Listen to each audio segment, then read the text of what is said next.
Domestic manufacturing is important to the U.S. because it provides jobs that are really meaningful, life-sustaining jobs. These are jobs that are jobs you can have for 30 and 40 years. They're jobs that pay well. You can raise a family on those jobs. You can pay for your house. You can pay a mortgage, send your kids to college. They're not minimum wage jobs.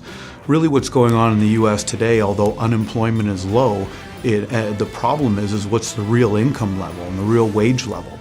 Manufacturing was a great industry for higher wages and sustainable living, and what's happened is as those jobs get chased out and replaced with lower jobs in the service industry, it's really lowering the overall income. So now communities are suffering, certainly families are having to work harder.